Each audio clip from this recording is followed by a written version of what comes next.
आपके एक इशारे पे आपके लिए काम करने के लिए आपके पीछे 100 लोग हैं जो कुछ भी कर सकते हैं। उनको ठुकरा के इतनी भारी बारिश में अगर आप मुझे ढूंढते हुए आए हैं तो मैं समझ सकता हूँ मैटर कितना सीरियस है। बोलिए बादशाह आपके लिए क्या कर सकता है? राज्य भर में जीतने वाले उन इंडिपेंडेंट कैंडिडेट्स के ऊपर हमें जल्द से जल्द ग्राउंड लेवल पर काम शुरू करना होगा। विपक्षी पार्टी कोशिश करे उससे पहले हमें ही उनको खरीदने की कोशिश करनी है। आज इस उम्र में भी इतने सालों से मैं एक विपक्ष की पार्टी ही चला रही हूँ बादशाह, इसीलिए चाहे कुछ भी हो जाए सरकार तो हमारी ही बननी चाहिए बादशाह। आपकी बात सही है मैडम, लेकिन इस दरमियान सरकारी पार्टी से मिला हुआ वो गुंडा दुर्गा हमारी तरफ आने वाले इंडिपेंडेंट्स को अपनी तरफ नहीं खींचेगा, इसकी क्या गारंटी है?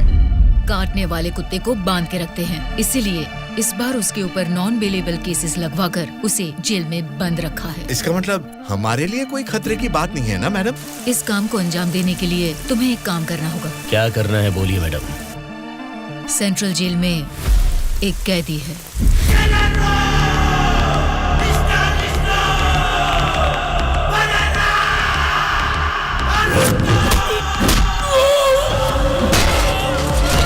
आठ 10 आदमियों को जेल भेजकर उसे मरवाना होगा।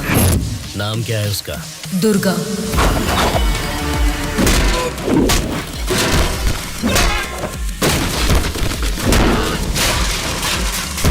He is the most dangerous animal.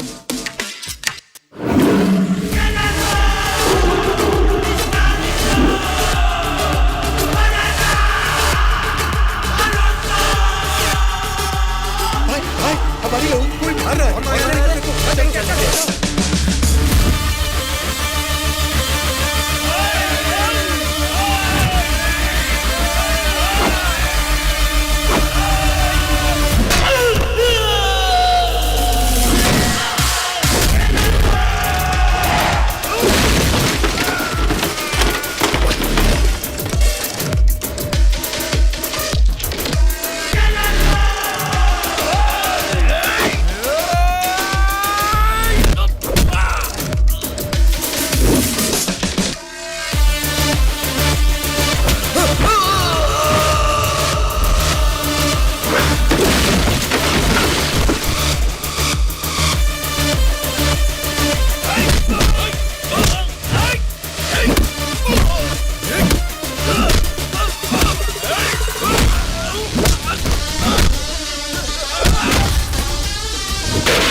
चलो।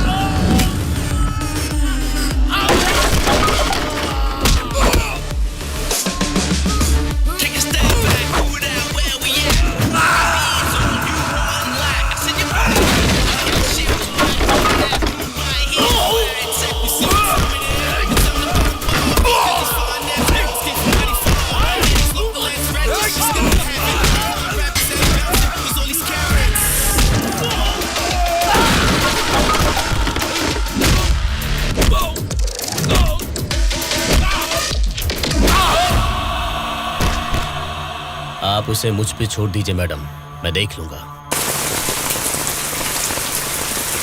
ये जेल है, कोई पबजी खेलने का ग्राउंड नहीं, समझ गया? बोल क्यों नहीं रहा है? क्यों मारा उन लोगों को? नजरें नीची करो। कायदे में रहोगे तो फायदे में रहोगे मुन्ना, नहीं तो मेरे बारे में तुम जानता नहीं हो, सीधे तिहाड़ जेल में फेंक दूंगा। ए, तुम लोग क्या देख रहे हो? इसे ले जाके सेल में डाल दो। जेलर साहब। क्या हुआ बादशाह, बात क्या है? मैं अपने 10 छोकरों को आपके जेल भेज रहा हूँ। इस बार किसे टपकाना है? दुर्गा नाम है उसका।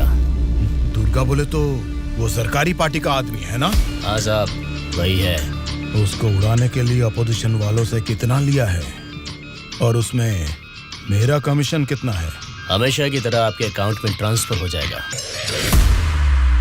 स्टेट में इस बार भी हमारी सत्ता आने वाली है, इसलिए कल मेरे फार्म हाउस पर आप सबके लिए एक पार्टी रखी है। Hello sir, CM sir. Central jail से जेलर मधुसूदन बोल रहा हूँ सर। आपको एक खास बात बताने के लिए ही मैंने फोन किया। क्या बात है, बोलो। जेल में आए हुए आपके लोगों को मारने के लिए अपोजिशन वालों ने सुपारी दिया है सर। अगर आपको आपके लोगों की जरूरत नहीं है तो मैं बीच में नहीं आऊंगा, लेकिन अगर आपको इनकी जरूरत अभी भी है तो अपनी जान पर खेलकर भी मैं उन्हें बचा लूंगा। अब आप बताइए, आप किन लोगों को मैं बचा लूं या फिर उनके हवाले छोड़ दूं? मुझे जरा 10 मिनट का टाइम दीजिए। ठीक है सर, मैं आपके कॉल का इंतजार करूंगा।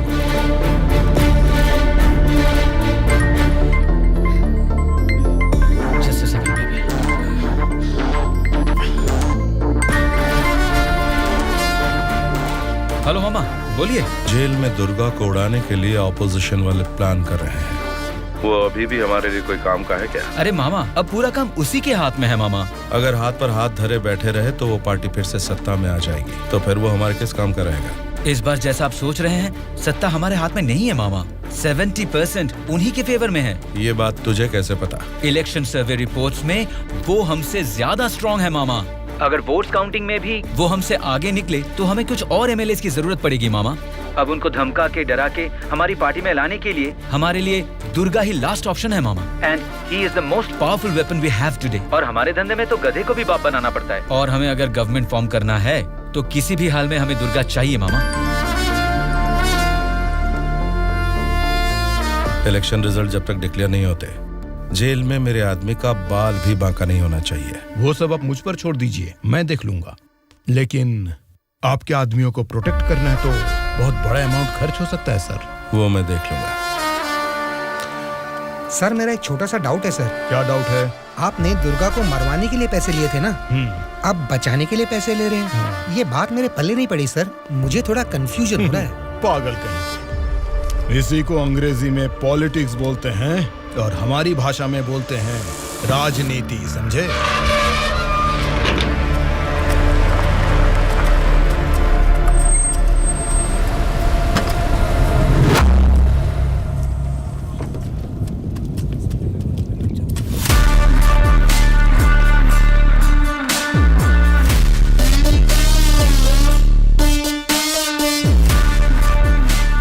ये लोग फिर से जेल में आ गए ना।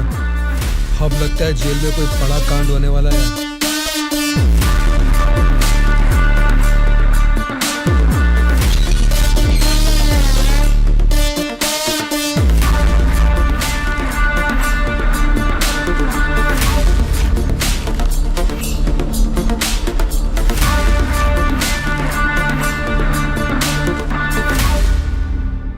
उसे कब मारने का सोचा है? हो सके तो आज ही। आज छोड़ देना, कल विजिटिंग आवर्स है, मुमकिन नहीं होगा। परसों मारने का प्लान बनाओ। ठीक है फिर, लेकिन एक बात अच्छी तरह से समझ लो, दुर्गा को मारने के लिए मैं तुम लोगों को आधे घंटे का टाइम दे सकता हूँ। आधे घंटे में ही काम निपटाना होगा, और अगर नहीं मार सके तो उसे दोबारा मारने का मौका नहीं मिलेगा। जाओ।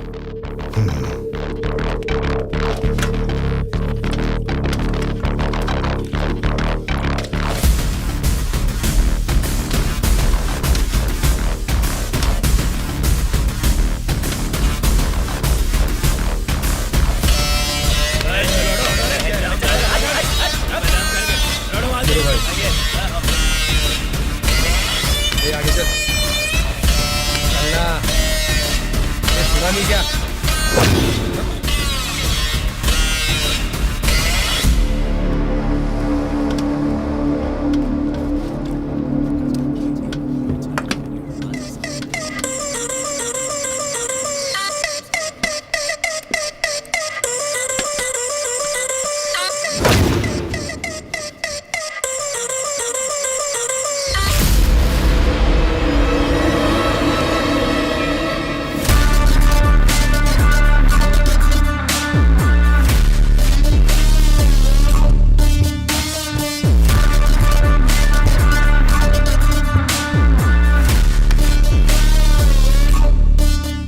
क्या रे श्याम, तभी मेरे आदमी को घूर के देख रहा था ना, अब मुझे भी देख ले एक बार। ए, बहरा है क्या? आंखें निकाल कर गोटियां खेलूंगा। ए, बोलना। तेरे से बात करे ला रे, समझ में नहीं आता भाई क्या बोल रहा है। ए, देखना, एक बार देख मुझे।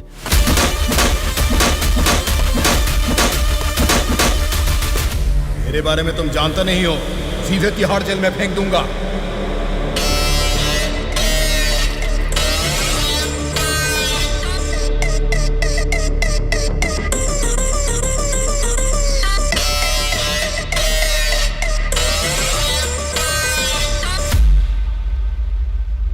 ए, तुझसे मिलने कोई आया है?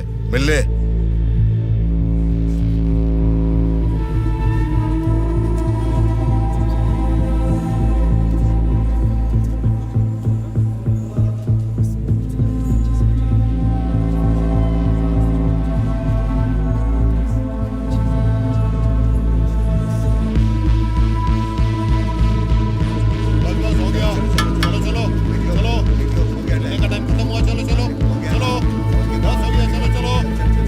चलो मिलने का टाइम खत्म हो गया, चलो निकलो यहाँ से, चलो टाइम हो गया।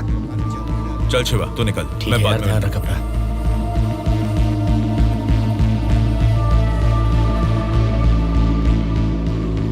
शिवा, भावना कैसी है? देखा, अभी याद आई ना तुझे उसकी? मुझे लगा तो भूल गया था।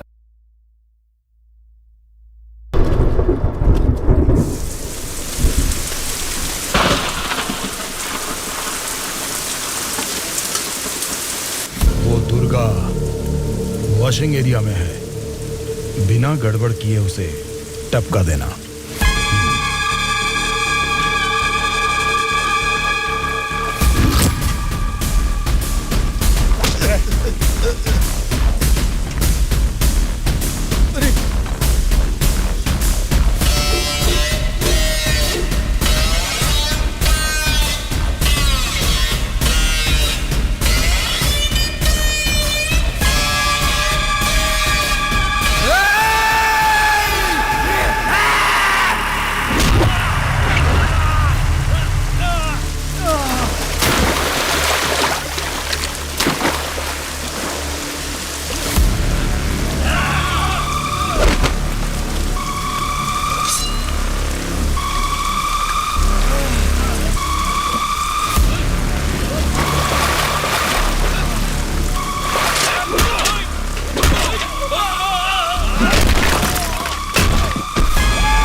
इनको इनके सेल में डाल दो।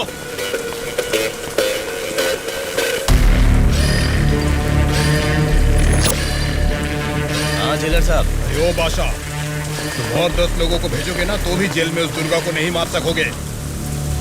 क्या हुआ जेलर साहब? क्या हुआ है? तुमने जिन 10 लोगों को भेजा उन्हें उसने कुत्ते की तरह पीटा। मुझे तो लगता नहीं है उनमें से एक भी जिंदा बचेगा। आइंदा जेल के अंदर ऐसी बचकानी हरकत मत करना। जेल के बाहर ही निपटाओ। प्लानिंग जेल के बाहर करो। रखो फोन।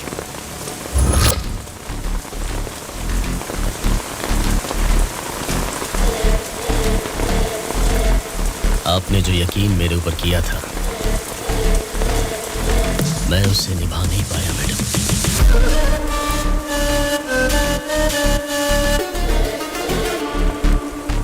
आप ये गन लीजिए मैडम। इस गन से मुझे अभी इसी वक्त यहीं पे मार दीजिए, नहीं तो मुझे एक और मौका दीजिए। मैं खुद जेल में जाकर उस दुर्गा को मारूंगा।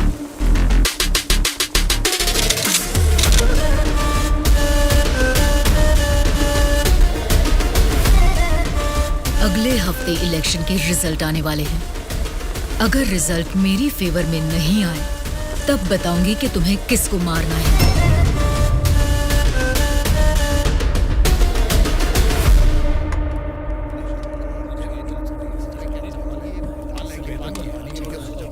मेरा नाम दुर्गा है। सूर्या। कल मुझे बचाने के लिए थैंक्स।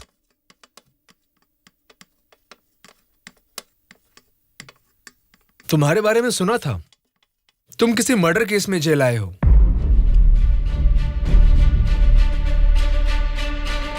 सूर्या, अगर तुम मेरे साथ काम करना चाहते हो तो कहो, मैं तुम्हें इस जेल से बाहर निकाल सकता हूं और तुम्हारे ऊपर जितने केसेस हैं वो सब मिटा सकता हूं। वो कैसे? मेरी सरकार में अच्छी जान पहचान है। अगर तुम हमारे साथ काम करना चाहते हो तो कहो, हमारी पार्टी सत्ता में आते ही तुम्हारे ऊपर से सारे केसेस हटवा दूंगा। तुम सच में मेरे ऊपर से वो केस निकलवा दोगे तो मैं तुम्हारे साथ मिलकर कुछ भी करने के लिए रेडी हूं। तो आज से हम दोनों फ्रेंड्स। हेलो, मैं दुर्गा बोल रहा हूं। बोलो दुर्गा। यहाँ जेल में मैं एक आदमी से मिला। किसी छोटे मोटे मर्डर केस में अंदर आया है, लेकिन उसकी हिम्मत अलग ही लेवल की है भाई। वो तो ठीक है, लेकिन क्या वो हमारे काम आएगा? बेशक वो हमारे काम आएगा भाई। ठीक है, इस बार इलेक्शन रिजल्ट्स अगर हमारे फेवर में नहीं आए तो तुम्हें बाहर आना पड़ेगा। ठीक है भाई। तब मैं मामा से बात करके तुम्हारे साथ उसको भी बाहर लाने का प्लान करूंगा।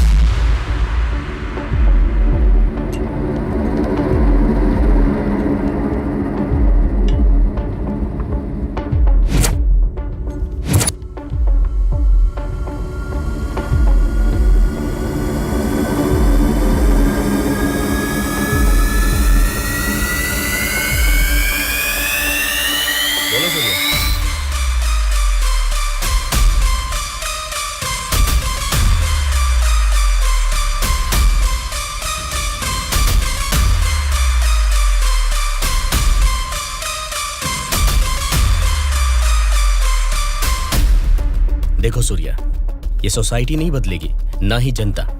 ये 100 साल के इतिहास में तुम्हें कभी लगा है कि वोट डालने का तरीका बदला है? हमें क्या लेना है सूर्या, मेरी बात सुन। ये सब अभी से छोड़ दे।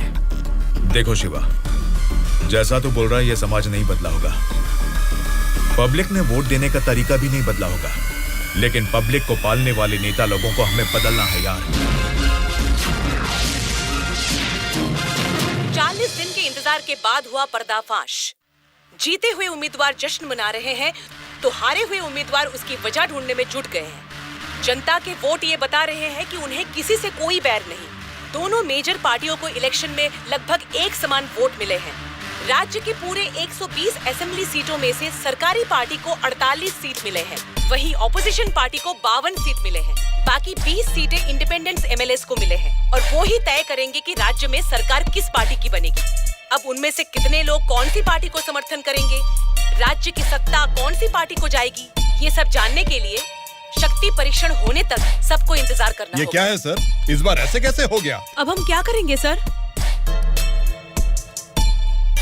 इस बार भी गवर्नमेंट हमारी ही बनेगी।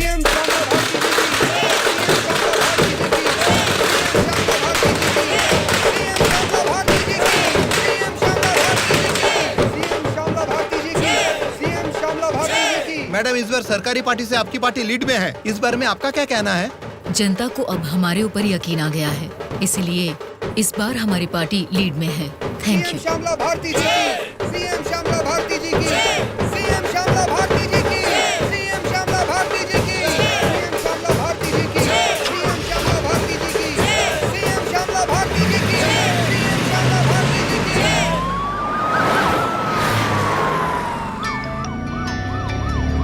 मैडम, सीएम राम मोहन राव जी का फोन आया है।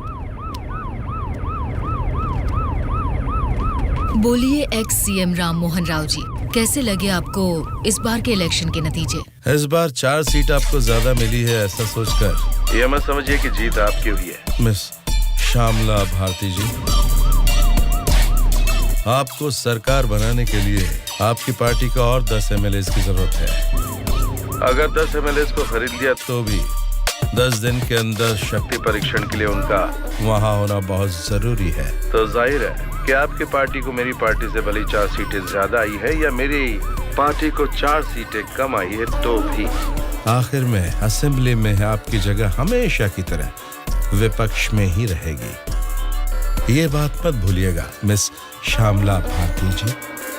ठीक है राम मोहन राव जी, इस बार संसद में हम विपक्ष में रहेंगे या आप विपक्ष में रहेंगे, देखते हैं। Good luck.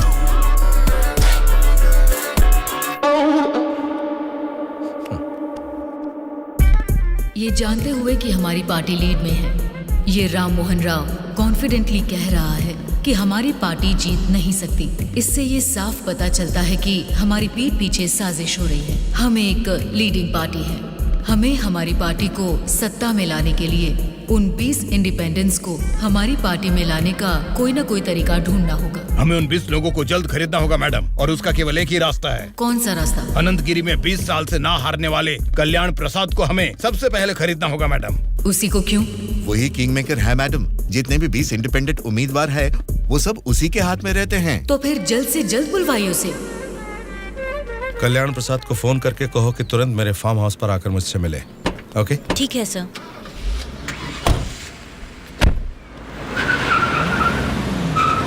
लगता है सब लोग आ गए हैं, तेरी वजह से ही लेट है। हाँ रुको रुको। नमस्कार मैडम।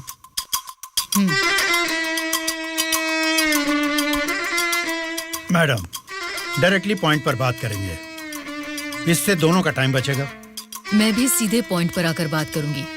आपके 20 एमएलए को हमारी पार्टी को समर्थन देना होगा। इसके लिए आपके एक एमएलए की कीमत बताइए। एक एमएलए ने अपने मतदान क्षेत्र में जीतने के लिए तकरीबन 50 करोड़ रुपए खर्च किए हैं। एक एमएलए को 100 करोड़ दे दीजिए। क्या मतलब? एक एमएलए को 100 करोड़? मतलब इसके हिसाब से 20 एमएलए को 2000 करोड़? हाँ मैडम। इतना क्यों? मार्केट में आजकल रेट बहुत बढ़ गए मैडम। एक जमाने में खाना पकाने का तेल 100 रुपए लीटर मिलता था और अब 230 रुपए हो गया है। फिर भी लोग खरीद रहे हैं ना। वैसे जनता के बारे में हमको सोच रहे हैं क्या? नहीं ना। इसीलिए जैसे चीजों के दाम बढ़ गए हैं, वोटर्स ने भी अपने रेट बढ़ा दिए हैं मैडम। एक टाइम पे 1000 रुपए में मिलने वाले वोट अब 5000 में मिलते हैं। यहाँ कोई भी कैंडिडेट को देख के वोट नहीं डालता मैडम, वो वोट डालता है कैश देखकर ही। मतलब आपके एमएलए को हमारी पार्टी को समर्थन देना है तो आपको 2000 करोड़ देने होंगे, सही कहा? 2000 करोड़ नहीं मैडम। तो फिर? 2500 करोड़। मतलब 2500 करोड़ रुपए? यस। वो 500 करोड़ किसके लिए? वो मेरा कमीशन है मैडम। आपका कमीशन 500 करोड़ है? जी मैडम। मैं आपको कोई प्याज टमाटर थोड़ी ना बेच रहा हूँ। इस राज्य की सत्ता 5 साल के लिए दे रहा हूँ आपको। इसके बदले में एक छोटी सी 500 करोड़ की रकम कमीशन लेने में कोई गलती नहीं है madam.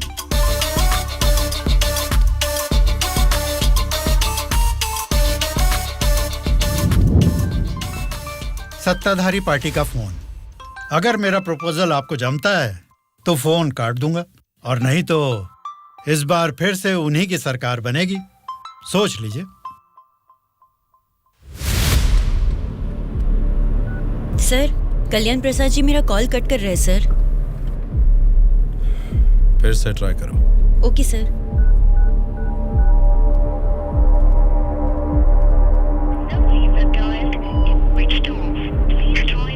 Sir phone switch off आ रहा है सर। ठीक है, उसे वॉइस मैसेज भेज दो। Okay sure sir. आपने 2,500 करोड़ मांगे जो मैं दे रही हूँ। कोई गलती नहीं होनी चाहिए। शक्ति परीक्षण वाले दिन हमारे 20 एमएलए आपके पीछे दुम हिलाते हुए चलेंगे। आप जहां साइन करवाएंगी वहां करेंगे। अब आप सीएम पद की शपथ लेने के लिए तैयारी कीजिए मैडम। लेकिन उसके पहले हमें एक काम करना है। वो क्या है मैडम? आपने मुझसे हाथ मिला लिया है, ये खबर राम मोहन राव को जरूर पता चल जाएगी। हमें हमारे एमएलएस को सेफ रखना होगा। इसलिए उन सभी एमएलएस को राम मोहन राव से सेफ रखने के लिए मैंने बेंगलुरु में एक स्टार होटल पूरा बुक कर लिया है। शक्ति परीक्षण होने तक वो सारे उधर ही रहेंगे। आपके एमएलएस के साथ हमारे एमएलएस को भी मिलाकर उधर भेजेंगे तो वो सब साथ में वहाँ सेफ रहेंगे। आपकी बात सही है मैडम, पर उस राम मोहन राव के डर से सिटी से इतनी दूर बेंगलुरु में एमएलएस को रखने की जरूरत नहीं है मैडम। वो क्या है ना, शहर के बीचों बीच मेरे कंट्रोल में एक जगह है जिसके बारे में किसी को नहीं पता। ये 10 दिन हम अपने एमएलएस को वहीं छिपाएंगे तो टाइम भी सेव होगा और अपने लोग अपने ही साथ हैं, ये भरोसा भी रहेगा। लेकिन उतनी सेफ प्लेस इस सिटी में कहाँ है? सॉरी मैडम, शक्ति परीक्षण होने तक उस जगह के बारे में मैं आपको भी नहीं बताऊंगा। ठीक है, फिर आपके एमएलएस के साथ हमारे एमएलएस को भी आपकी बताई हुई जगह पर भेजूंगी। देखना कोई भूल ना हो। Okay madam. सत्या। हाँ सर। सर श्यामला भारती जी ने कल्याण प्रसाद जी को 2,500 करोड़ में खरीद लिया।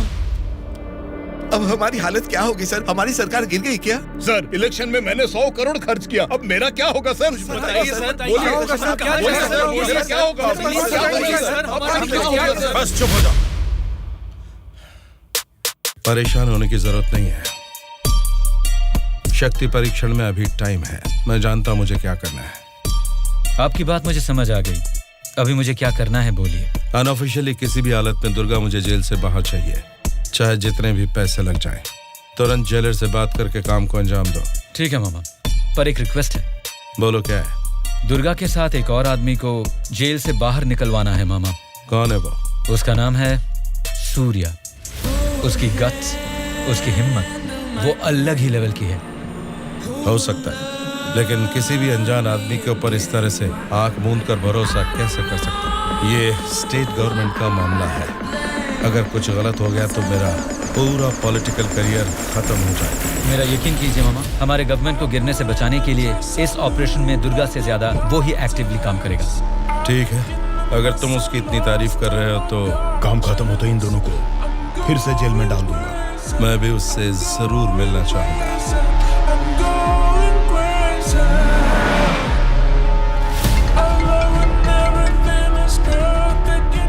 हेलो मैडम, मुझे आपको एक इन्फॉर्मेशन देनी है। हाँ बोलिए। जेल से दुर्गा भाग गया है। अपने एमएलएस को संभालिए।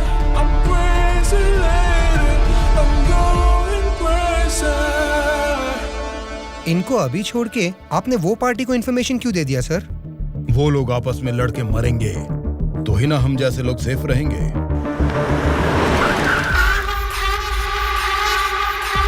आज रात यहीं पे रुकना। कल सवेरे 8 बजे मामा से मीटिंग हो सकती है। कॉल आते ही यहाँ से निकल जाना। मैडम, कल रात ही मैंने अपने सभी लोगों को सेफ जगह पर शिफ्ट किया है और यहाँ वो सारे लोग बहुत ही एंजॉय कर रहे हैं। वो ठीक है, पहले मेरी बात सुनिए। बोलिए मैडम। सरकारी पार्टी वाले जेल से उस दुर्गा को बाहर लेकर आए हैं, ये इन्फॉर्मेशन आई है। मैं नहीं जानती तुम क्या करोगे। हाँ?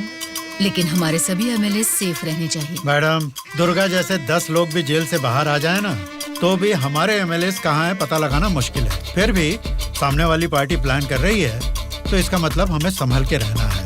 आप टेंशन मत लीजिए।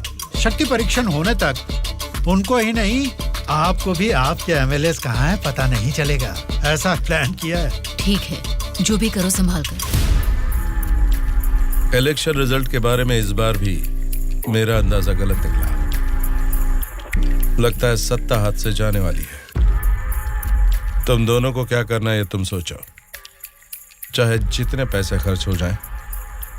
लेकिन उस श्यामला ने जिन 20 इंडिपेंडेंट एमएलएस को खरीदा है वो किसी भी तरह मुझे चाहिए। तुम लोगों का क्या प्लान है? बताओ क्या करोगे? उन सबको किडनैप करेंगे सर। किडनैप? हाँ सर। 20 एमएलएस को किडनैप करना तुम्हें स्कूल के बच्चों को किडनैप करने के जैसा लग रहा है क्या? 20 एमएलएस नहीं सर, ऑपोजिशन एमआईयू को मिलाकर पूरे 72 एमएलएस हैं सर। क्या? 72 लोग? आपकी पार्टी से जीते हुए 48 एमएलएस के साथ पूरे 120 एमएलएस को आपके बेंगलुरु वाले फार्म हाउस में बिना बंदी बनाए इस बार आप सीएम नहीं बन सकते हैं सर। ऑपोजिशन एमएलएस तक तो ठीक है, लेकिन हमारे एमएलएस क्यों? वो तो हमारे ही लोग हैं ना। राजनीति में सब कुछ हो सकता है सर, सब कुछ जायज है। सत्ता का पलड़ा जिस तरफ है वो उस तरफ चले जाएंगे।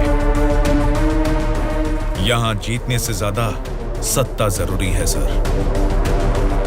अभी की सिचुएशन में अपने एमएलएस को हमें ही बचाना है सर, इसलिए हमें उनके साथ हमारे एमएलएस को भी बंदी बनाना ही होगा सर। तुम्हारा प्लान सुनने में तो ठीक ही लग रहा है, लेकिन ऑपोजिशन एमएलएस को किडनैप कैसे करोगे? यह मुमकिन है क्या? सत्ता की जंग हर कोई जीतना चाहता है, पर जीत सिर्फ एक की ही होती है और उसी को वीर कहते हैं। मैंने आपको जिसके बारे में बताया था ये वही है सर। तो जरा बताओ कि शुभ काम का मुहूर्त कब है? इस शुक्रवार को ही आपके सभी एमएलएस को बस में बिठा के दुर्गा को सौंप दीजिए। दुर्गा उनको बेंगलुरु हाईवे के एक ढाबे पर लेकर आएगा। इसी बीच ऑपोजिशन के सभी एमएलएस को किडनैप करके लाने का जिम्मा मेरा होगा। गुड। तुम्हारे प्लान के साथ तुम्हारा कॉन्फिडेंस भी मुझे अच्छा लगा।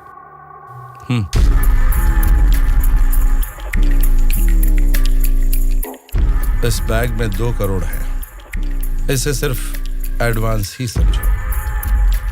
जैसा सोचा है, अगर काम वैसा ही हुआ तो तुम्हारे ऊपर जितने भी केस हैं उनको हटाने के साथ ही इस तरह के कई बैग्स तुम्हें मिलेंगे।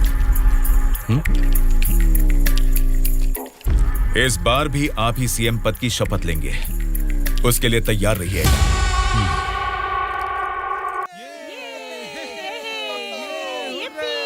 कल्याण प्रसाद के फोन का लास्ट कॉल लोकेशन कल रात 11 बजे का गुलजार हाउस में दिखा रहा था। तभी से लेके अब तक वो किसी के टच में नहीं है।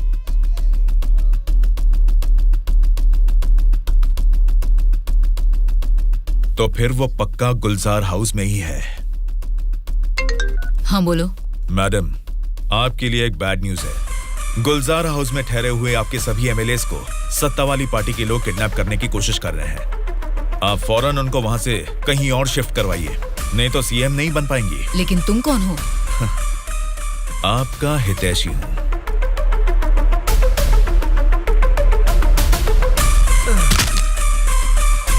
चलिए बैठिए आप लोग अंदर।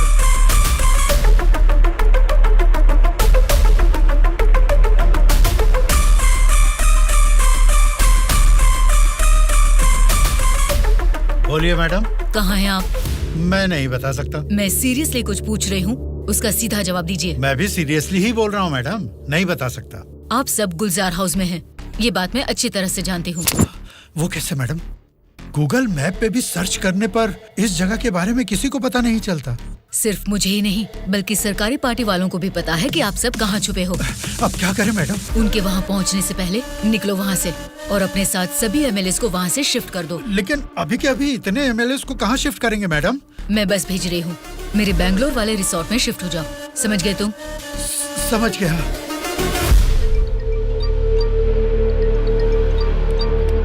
जी मैडम। बादशाह, तुम्हें मेरा एक काम करना होगा।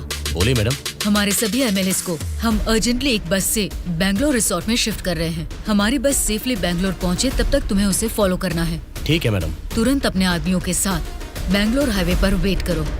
Okay madam.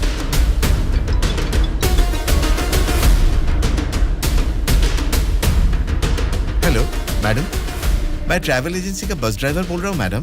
कहाँ पहुँचे तुम? मैं बिल्कुल सही लोकेशन में पहुँच गया हूँ मैडम।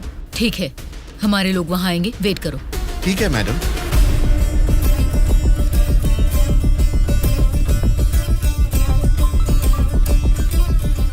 हाँ बोलिए मैडम। बस आ गई है, आप सब तुरंत वहाँ से निकल जाइए। ठीक है मैडम। बस आ गई है, चलिए सब लोग बस में बैठिए।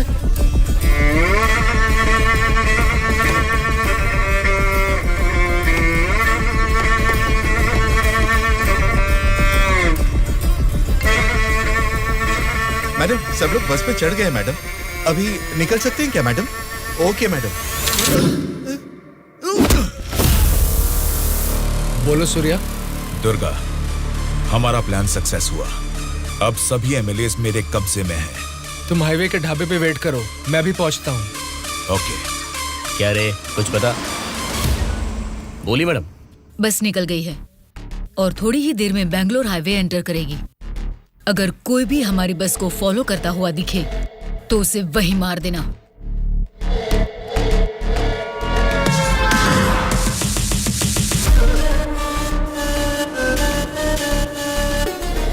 मैडम, हमारे एमएलएस की बस अभी सामने से क्रॉस हो गई है। तुम ध्यान से हमारी बस को फॉलो करना, ठीक है?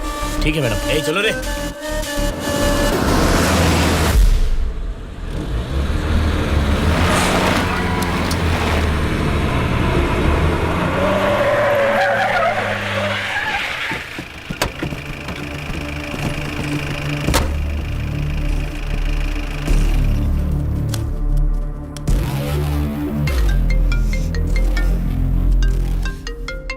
बोलो बादशाह। हाँ मैडम, अभी हमारी बस हाईवे के बाजू में एक ढाबा के पास रुकी हुई है।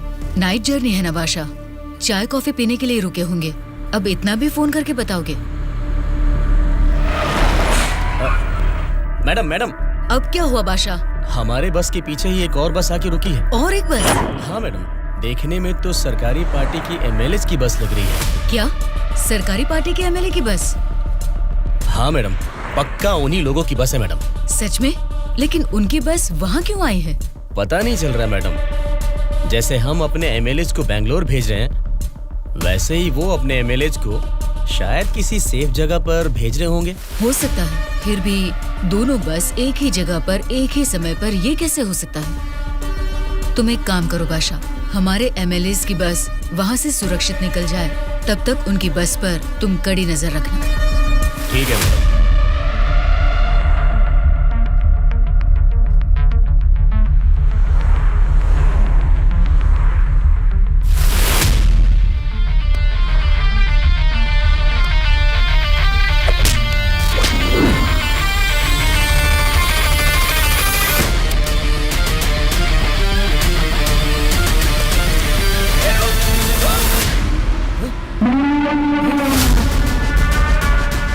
बोलो बादशाह। हमारे बस ड्राइवर ने सरकारी पार्टी के बस ड्राइवर दुर्गा को मार के उनकी बस को भी हमारे बस ड्राइवर ही ड्राइव करके ले जा रहे हैं मैडम। व्हाट? उनकी बस को हमारे ड्राइवर क्यों ले गए हैं? मुझे भी कुछ समझ में नहीं आ रहा मैडम। ठीक है, मैं अपने ड्राइवर को फोन करके पता लगा लूंगी। पहले तुम हमारी बस को फॉलो करो। Okay madam. Hello madam. Anwar, क्या कर रहे हो तुम लोग? कुछ लोग आके मुझे मार के हमारी बस को लेके गए मैडम। बोली मैडम। बादशाह, वो लोग अपने ड्राइवर नहीं हैं, कोई क्रिमिनल्स हैं। उनका पीछा करो। Stop them right now. ठीक है मैडम।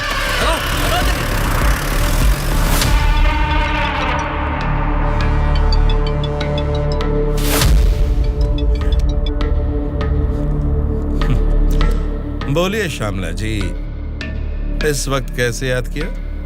बड़े रिलैक्स्ड मूड में लग रहे हैं आप। एक शॉकिंग न्यूज सुनाऊं आपको? बताइए, क्या है वो?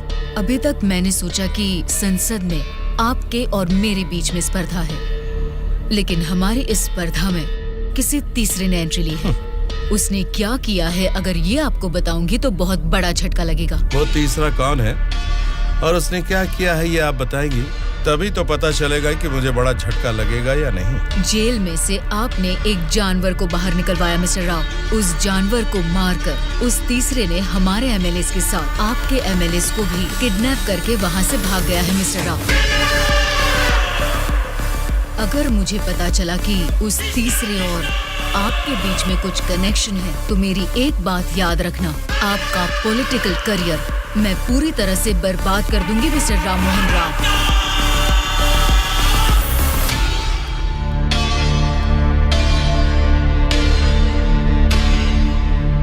क्या हुआ मामा? उस दुर्गा को कॉल कर।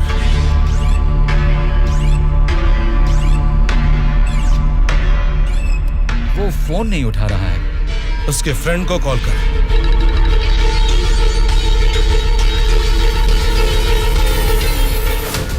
मेरे पॉलिटिकल करियर में ये फर्स्ट टाइम है जब मैंने किसी पर यकीन करके धोखा खाया।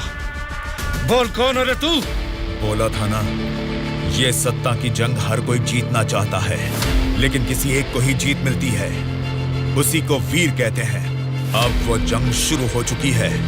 वीर कौन है और वो जंग किस मकसद से कर रहा है, आगे आगे तुमको सब समझ में आएगा। तब तक के लिए वेट एंड सी। क्या रे, हमारी पार्टी ज्वाइन करने के लिए इस जंगल में आ गए तुम लोग? अरे जब लीड में हम हैं तो तुम्हारी पार्टी में आने की नौबत क्यों आएगी हमें? लीड में हम हैं बोलकर तुम सब लोग हमारी पार्टी में आ गए। देख लो, कुछ अकल है कि नहीं? खाली लीड नहीं, जीतने वाली भी अपनी ही पार्टी है। रुक जाओ, क्या है ये? इतना शोर कर रहे हो? आपस में लड़के कुछ नहीं मिलने वाला। हमें कुछ भी बोलिए, लेकिन हमारी पार्टी को कुछ मत बोलना, समझ गए? जरा सामने आओ और अपनी पार्टी की ताकत दिखाओ। हमारी पार्टी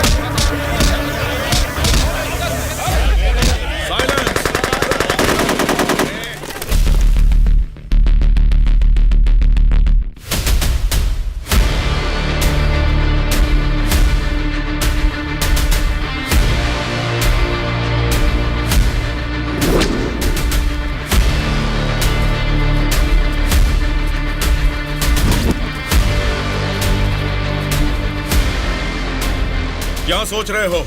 जैसे जी में आ रहा चिल्ला रहे हो, अपनी मर्जी से आपस में लड़ रहे हो। ये तुम्हारी असेंबली नहीं है,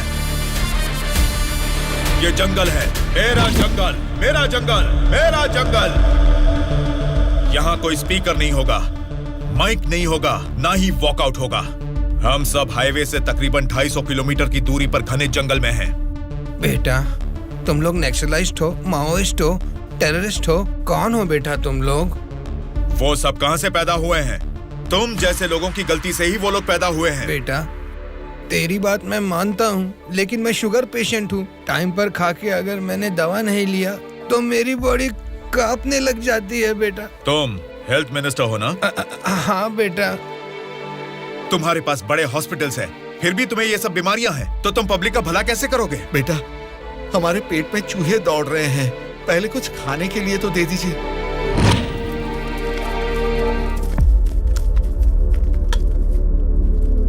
ये क्या खाना है? ये तो जेल के खाने से भी बदतर है। क्यों रे? तेरी राशन की दुकान में यही चावल तो बिकता है, फिर वो लोग कैसे खाते होंगे, कभी सोचा है?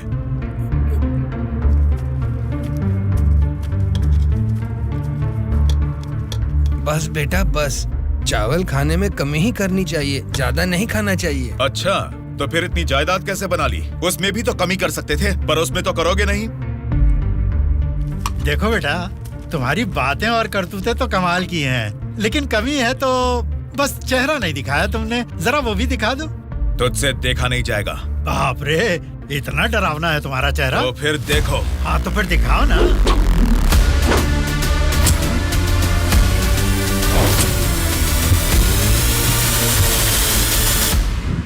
हमारी जिंदगी को लक्ष्य देता है ये महाविद्यालय, हमारे भविष्य को भी रचता है ये विद्यालय। स्वामी विवेकानंद ने कहा था कि देश का भविष्य युवा पीढ़ी के हाथों में है, लेकिन युवा होने के नाते हम क्या कर रहे हैं? देश के भविष्य से मुझे क्या करना है, ऐसा बोलकर हम खुद ही को स्वार्थी बनाते जा रहे हैं। मतलब हमारा पढ़ाई करना, नौकरी करना स्वार्थ है क्या? प्रॉब्लम पढ़ाई के बारे में या जॉब के बारे में नहीं है बेटा, तो फिर देश के भविष्य के बारे में ना सोचना ही प्रॉब्लम है। इसीलिए तो हर 5 साल में हम वोटिंग करके नेता लोगों को चुनते हैं। ये सब काम तो उनका है। वही तो हम लोगों की गलती है, वोट देते हैं और भूल जाते हैं। एक स्टूडेंट की हैसियत से फैसला करना आपके हाथ में नहीं है, लेकिन बेहतर समाज का निर्माण करने का सामर्थ्य आप में है।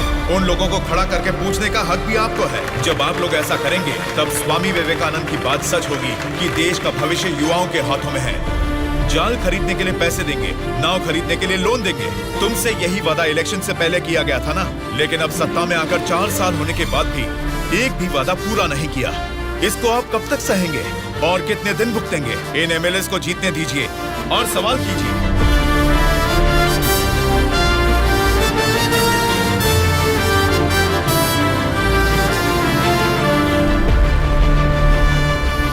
18 साल की उम्र होने के बाद ही हमारे देश में मतदान का हक क्यों दिया जाता है जानते हो? ताकि हम एक सही नेता को चुन सके। लेकिन हम क्या कर रहे हैं? हम बिना सोचे समझे और उनसे पैसे लेकर वोट डाल रहे हैं। अगर ऐसा ही चलता रहा तो कल को आपके बच्चे और फिर उनके बच्चे, हर किसी को इसी तरह की परेशानी होगी। हमें अब बिना सोचे समझे और पैसे लेकर वोट डालने की इस प्रथा को खत्म करना ही होगा। और अगर हमने ऐसा नहीं किया तो सबका नाश निश्चित है। आने वाली पीढ़ी को हम ये बताएंगे कि वोट की जो ताकत है उससे सरकार बदल सकते हैं।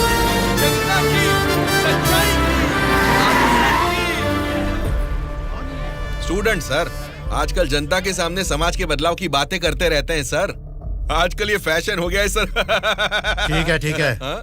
उसके भाषण की वजह से अपनी इमेज डैमेज नहीं होनी चाहिए। सर, हमें उनकी परवाह नहीं करनी चाहिए। वो लोग कुछ प्रॉब्लम नहीं करेंगे सर। अपने किसी आदमी को बोलो इन पर जरा नजर बनाए रखे। Okay sir. दिल्ली से आते ही इनके बारे में कुछ करेंगे। क्या बताऊं बेटा, इस गांव की समस्या वैसे की वैसी ही है। हमारी समस्याओं को सुनने के लिए कोई वार्ड मेंबर नहीं आता है। सरपंच को तो दिखा ही नहीं, कॉर्पोरेटर काम नहीं करता, और एमएलए के लिए क्या बताऊं। 4 साल पहले हमने उनको जिताया, वो तो ऐसे गायब हुए जैसे गधे के सर से सिंह। उनसे मिलने जाओ तो लात मार के भगा देते हैं।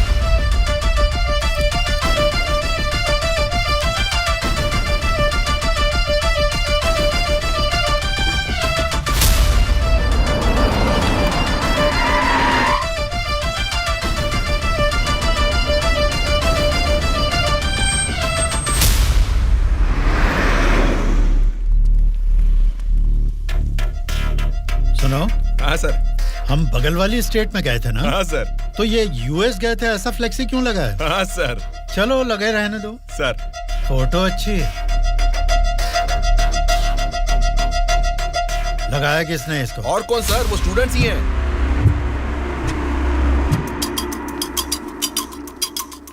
इन पोस्टर्स को देखकर वो एमएलए पक्का रिएक्ट करेगा। रिएक्ट तो करेगा, पर कैसे रिएक्ट करेगा वो पता नहीं चल रहा। जैसा भी रिएक्ट करें, कोई भी प्रॉब्लम आने तो हम सबका सामना कर लेंगे साथ में। जैसा आपने सोचा वैसा नहीं होगा। शक्ल से तो पढ़े लिखे लगते हैं, पढ़ाई की है तो अच्छी नौकरी कर लेते। ऐसे पेस्ट लगा के पोस्टर लगाने की गंदी हरकतें क्यों कर रहे हैं आप लोग? ये पॉलिटिक्स के चक्कर में क्यों फंस रहे हैं? ये एक दलदल है, एक बार इसमें उतर गए ना तो फिर इससे बाहर नहीं निकल पाओगे। समझ गए ना? मतलब आपके नजर में वोटर की कोई वैल्यू नहीं? अरे बहुत सही कहा आपने। आपकी नजर में वोटर की बड़ी कीमत है, लेकिन हमें वोट की कीमत पता है। यही फर्क है आपकी और हमारी सोच में। एक बार वोट मिल गया ना, फिर वोटर को कौन पूछता है? 5 साल के लिए हम ही राजा, हम ही मंत्री। मतलब आपसे सवाल करने वाला कोई नहीं है क्या? अब तुम ही बताओ, जो लोग पैसा लेकर वोट डालते हैं उनको सवाल पूछने का अधिकार है?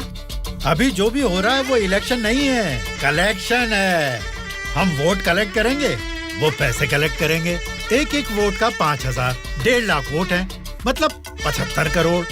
उसके साथ दारू, बिरयानी, नाच गाना, पोस्टर, पब्लिसिटी, इनके अलावा हमारे नेता को मिलने वाले गिफ्ट्स। बाप रे, तकरीबन 150 से 200 करोड़ खर्च होता है। अब इस खर्चे को प्रॉफिट में बदलना है, 200 करोड़ का 1000 करोड़ बनाना है। ये सब करने में ही 5 साल निकल जाएंगे। फिर जनता की सेवा करने का टाइम कहाँ रहेगा? वैसे वोट बेचने वाले की हम सेवा क्यों करें? उसको पूछने का हक नहीं है, क्योंकि उसने तो अपना वोट बेच दिया है। इसलिए मैं तुम लोगों को आखिरी बार बोल रहा हूँ, सड़क छाप गुंडागर्दी से जिंदगी शुरू की थी, अब स्टेट मिनिस्टर हूँ। मुझे फिर से गुंडा बनने पर मजबूर मत करो। इलेक्शन नजदीक आ रहे हैं। पिछली बार वोट के लिए 5,000 मांगे थे, इस बार 10,000 मांगेंगे। हमें इसके लिए तैयार रहना है। यहाँ वोट के लिए ही नहीं, सीट के लिए भी पैसे देने हैं। पार्टी हाईकमांड मेरी परवाह नहीं करेगी तो मुझे बहुत दिक्कत हो जाएगी। मेरे रास्ते से हट जाइए। इसके बावजूद भी अगर किसी ने रोका तो तुम सबकी डेट ऑफ बर्थ तो अलग अलग है, लेकिन डेट ऑफ डेथ एक हो जाएगी, याद रखना। चलता हूँ। डार्लिंग, सब अच्छा ही हुआ है। टी स्टेट का एडवांस दे दिया है। अगले महीने इलेक्शन है, उसके बाद रजिस्ट्री होगी। ऊटी टी स्टेट की तुम ही मालकिन हो। तुम्हारा सर देखो। आपकी नजर में वोटर की बड़ी कीमत है, लेकिन हमें वोट की कीमत पता है। एक बार वोट मिल गया ना, फिर वोटर को कौन पूछता है? 5 साल के लिए हम ही राजा, हम ही मंत्री। आज की ब्रेकिंग न्यूज, हम आपके सामने एमएलए कल्याण प्रसाद जी की बेईमानी का खुलासा करने वाले हैं। टीवी देखिए सर। जो लोग पैसा लेकर वोट डालते हैं उनको सवाल पूछने का अधिकार है। अभी जो भी हो रहा है वो इलेक्शन नहीं है, कलेक्शन है। तो तुम सबकी डेट ऑफ बर्थ तो अलग अलग है, लेकिन डेट ऑफ डेथ एक हो जाएगी, याद रखो। खुद कल्याण प्रसाद जी के मुंह से ये बातें सुनने के बाद उन्हें मिनिस्टर के पद से ही नहीं बल्कि पार्टी के हाई कमांड ने उन्हें पार्टी से भी सस्पेंड कर दिया है। आपको बिना बताए पद से निकाल दिया, ये तो नाइंसाफी है सर। क्या नाइंसाफी है रे? हाँ, मैं एक बड़ा बदमाश हूँ, ऐसा ही बोलकर इन्होंने वीडियो में मान लिया। सब लफंगे लोगों के ये बड़े नेता हैं। लो खाओ, सब ठूसो। और काम भी क्या है? खाना और सोते रहना, और बचा ही क्या है? बाप रे बाप, कितने सपने दिखाए थे। ऊटी में टी स्टेट लूंगा, कर्नाटक में कॉफी स्टेट लूंगा, अगली इलेक्शन में जीतूंगा तो मैं होम मिनिस्टर बनूंगा, तुम होम मिनिस्टर की बीवी बनोगी, बाद में सीएम और मैं सीएम की बीवी। क्यों जी, तुम तो मुझे सीएम की बीवी बनाना चाहते थे, तुम तो खुद ही सीएम नहीं बन पाए। अभी देखो, नालायक की बीवी बनकर बैठी हूँ यहाँ पर। मैं सोच रही थी सीएम की बीवी बनने के लिए क्या करना पड़ेगा। देखते क्या हो जी, बताओ ना क्या करना है। बहुत बोल चुके हो, आप जाओ।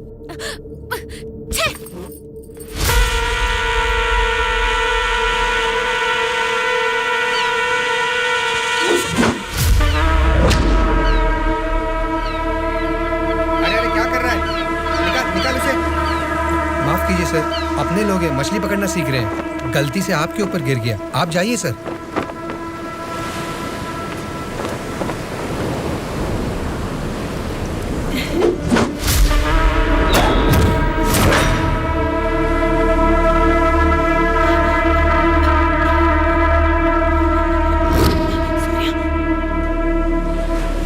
सॉरी सर, मछली पकड़ते समय समुंदर में सब मछलियां तो नहीं पकड़ सकते ना सर। हमारे हाथ में आई हुई मछली पकड़ेंगे, गलत मत समझिए। अब जाइए।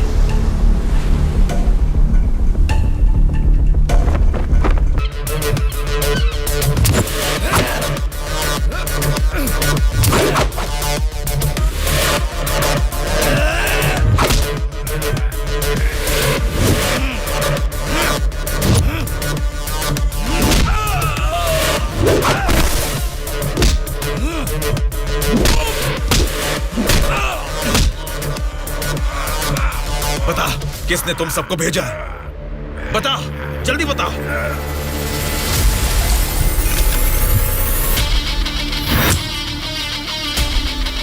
इतना हैरान क्यों है? मरा हुआ आदमी तेरे सामने जिंदा कैसे खड़ा है, यही सोच रहा है ना तू? मुझे मारना तेरे बस की बात नहीं है, ना ही तेरे बाप से हो पाएगा। वोट देना हर एक का हक है, उसे पैसे देकर मत खरीदो। एमएलए एक रिप्रेजेंटेटिव होता है जो लोगों की समस्याओं को सरकार के पास लेकर जाता है, बल्कि ये नहीं कि वो उस क्षेत्र का राजा बनकर बैठे। जस्ट एक कर्मचारी है। तुम सब कुछ भूल गए हो, इसलिए याद दिलाने के लिए पोस्टर्स लगाए, लेकिन तुम तो समझ ही नहीं पाए। अब तक तो तुम्हें ही बदलने के बारे में सोचा था, इस चुनाव क्षेत्र के एमएलए को बदलने के बारे में नहीं। लेकिन अब बदलूंगा। अगले इलेक्शन में चुनाव के लिए रेडी हो जाओ। अब की बार कलेक्शन नहीं, इलेक्शन होगा।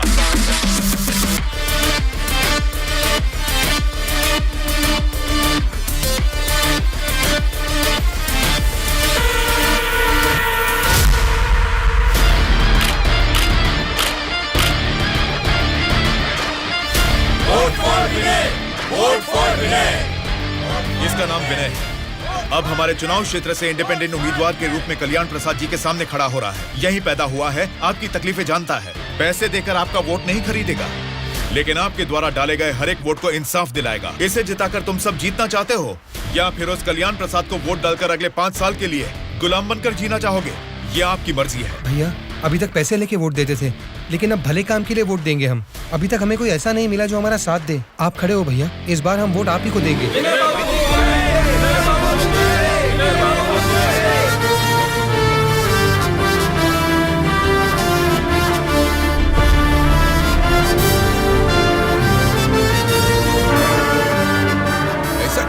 यहाँ आप लोग बैठकर ताश खेल रहे हैं और वहाँ आपके सामने दूसरा लीडर खड़ा हो रहा है।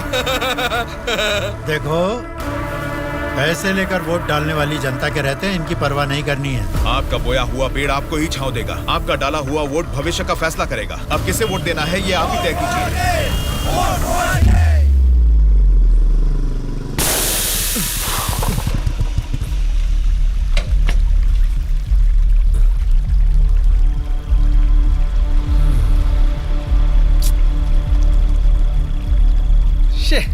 पंचर बना लो, पंचर। क्या बाबू, गाड़ी पंचर क्या? हाँ भाई, जरा अर्जेंटली जाना है, आप पंचर बना दोगे? बनाऊंगा ना। आगे जाके ये हमारे गांव का एमएलए बनेगा। पंचर थोड़ा खट से बना रे। तुम्हारे रोज जाने वाले रास्ते में अचानक तुम्हारी गाड़ी पंक्चर हो गई है, फर्क नहीं दिख रहा है क्या? उसके साथ जैसे ही गाड़ी पंक्चर हुई तभी पंक्चर वालों का हाजिर होना अजीब नहीं लग रहा है? वैसे तो इलेक्शन में खड़े होना भी अजीब बात है। आप तो एमएलए बन जाएंगे, असेंबली में चले जाएंगे, अपन तो इधर ही रह जाएगा ना। हम तो गुंडागर्दी ही करेंगे, और करेंगे भी तो क्या होगा? मारना, काटना, जलाना और बलात्कार करना। हम किसको मारेंगे, किसको काटेंगे जानते हैं? तेरे दोस्तों को। तेरे दोस्त सूर्या को बहुत बुरी मौत मारेंगे। बाद में बचेगा कौन जानते हैं आप?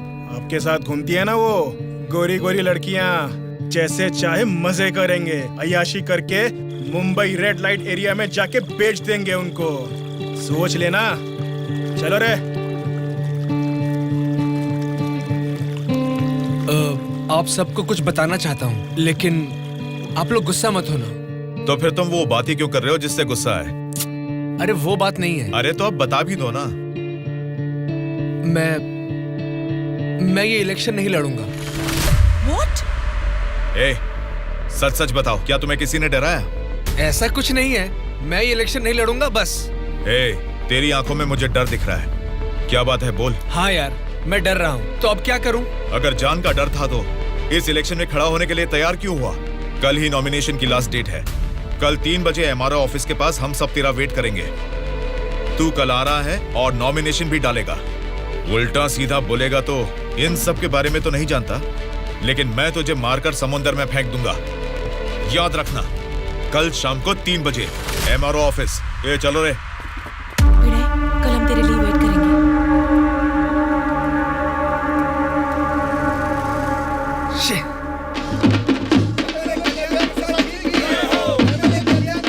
पता नहीं कहाँ रह गया। अपने आप को समझता क्या है वो? Phone is not reachable, message भी नहीं जा रहा।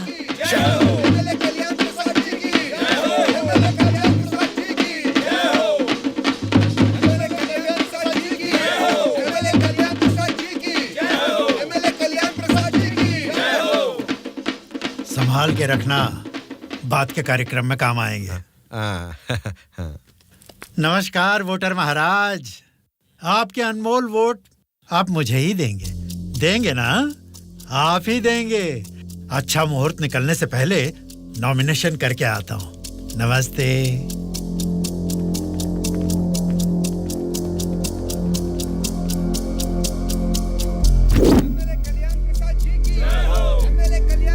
विनय को फिर से कॉल करो। इतना टाइम हो गया, अभी तक नहीं आया। छोटे भाई, आपका कैंडिडेट अभी तक नहीं आया ना? राहु काल शुरू हो चुका है।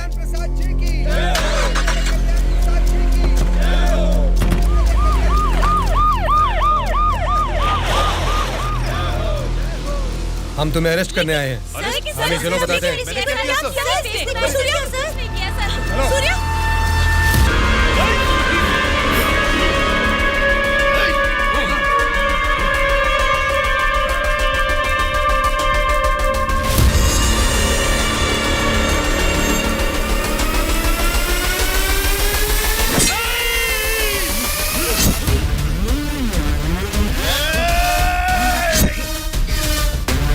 क्या हो रहा है सर?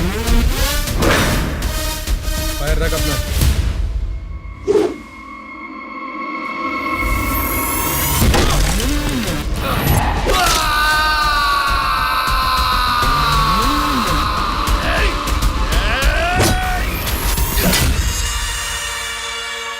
पकड़ रहे इसे। सर, ये सब क्या हो रहा है सर? हो रहा है नहीं, जो हुआ है वो बता। छोटे भाई से कुछ बात करनी है। Okay sir. छोटे भाई, खुद को ही अकलमंद समझते हो, तुम्हारे रेंज की नहीं है, फिर भी मेरी थोड़ी सी अकल है। तुम्हारे इस्तेमाल किए हथियार को मैंने भी यूज किया, सोशल मीडिया। कल ही नॉमिनेशन की लास्ट डेट है। तू कल आ रहा है और नॉमिनेशन भी डालेगा। उल्टा सीधा बोलेगा तो, लेकिन मैं तुझे मारकर समुंदर में फेंक दूंगा। छोटे भाई, पॉलिटिक्स मतलब एक ऐसा समंदर जिस पे सफर के लिए शिप चाहिए या तो फिर बोट। तुमने खाली हाथ तैरना चाहा तो बीच समंदर में डूब जाओगे। तेरे जैसे नालायक को ही बोट और शिप की जरूरत पड़ती है, मुझे जरूरत नहीं है। मैं तुझे पीछा करके शिकार करके पकड़ूंगा, क्योंकि मैं एक शार्क हूँ, समझा? वो सही में शार्क निकला। पीछा किया, शिकार किया, और अब क्या करेगा? ए, चलो यहाँ से। हाँ, चलो चलो जल्दी चलो। निकलो। हाँ, चलो जल्दी चलो। कुछ भी कहो यार, मौसम तो बहुत लाजवाब लग रहा है। पेट में बहुत गड़बड़ है, लगता है इधर ही बैठ के आ जाएगी। भाई इस उम्र में भी तू टाइम पे हल्का हो जाता है, मतलब तेरा हेल्थ तो एकदम सुपर है मेरे भाई। अरे मेरा पेट गड़बड़ चल रहा है यार। मारे मर रहा हूँ, ऊपर से तुम लोग गोली चला रहे हो। तेरी गोली से हम लोग डरने वाले नहीं है, समझा? ठंडे ठंडे पानी से नहाना चाहिए, जाना है या नहीं। तू पागल हो गया क्या? कोई अपना लीज खुला छोड़ के नहाता क्या? मैं तो डर ही गया। मेरे लीज पे बुरी नजर डालता है। घर में बाप भाई है कि नहीं? अभी भी तेरा लीज जीतना ही है, एनाकोंडा नहीं बना पाया। तुम लोगों को लीच और एनाकोंडा में फर्क नहीं समझता है क्या? लीच हो या एनाकोंडा हो, बीन बजाने से भी कोई फर्क नहीं पड़ने वाला है। अरे इस जंगल में बीन ठीक से नहाने भी नहीं देता है, ठीक से हल्का भी नहीं होने दिया, गोलियां पे गोलियां चलाया जा रहा है। ये क्या हाल हो गया हमारा? एक नहीं, दो नहीं, पूरे 120 एमएलएस को प्री प्लान तरीके से किडनैप करके ले गया है। मेरी समझ में नहीं आ रहा क्या करूं। ये सब मैंने किया है, ये बात अगर जनता या मीडिया को पता लगी तो इतने साल की मेहनत से बना मेरा पॉलिटिकल करियर बर्बाद हो जाएगा। आप फिक्र मत कीजिए सर, ये हम पर छोड़ दीजिए। किडनैपर से सारे एमएलएस को कैसे सुरक्षित लाना है ये मुझ पर छोड़ दीजिए। किरण सर, ध्रुवा कहाँ है पता करो और तुरंत मेरे ऑफिस में आने के लिए कहो, तुरंत। Okay sir. मैं चलता हूँ सर।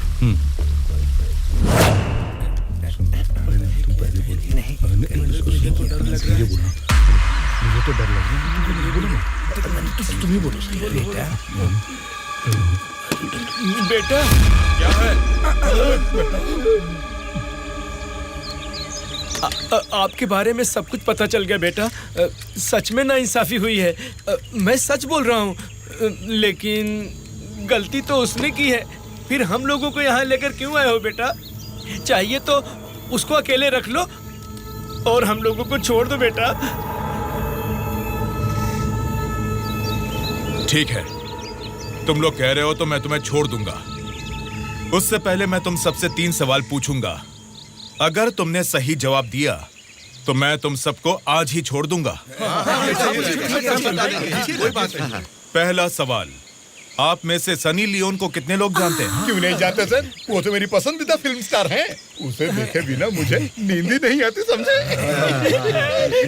दूसरा सवाल, पूजा हेगड़े को कितने लोग जानते हैं? पूजा हेगड़े का मैं बहुत बड़ा फैन हूँ बेटा।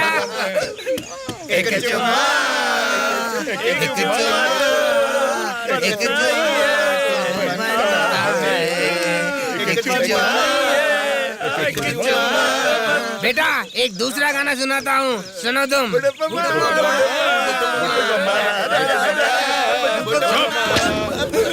तीसरा सवाल, नारायण स्वामी को कितने लोग जानते हैं?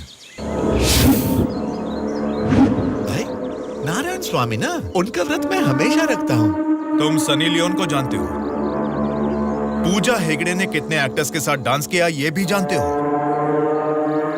लेकिन जनता के लिए अपनी जान भी कुर्बान करने वाले नारायण स्वामी को नहीं जानते। कौन है बेटा वो? कोई देवता है क्या? हाँ, देवता ही है, लेकिन मंदिर में रहने वाला देवता नहीं, जनता के दिल में रहने वाला देवता, नारायण स्वामी।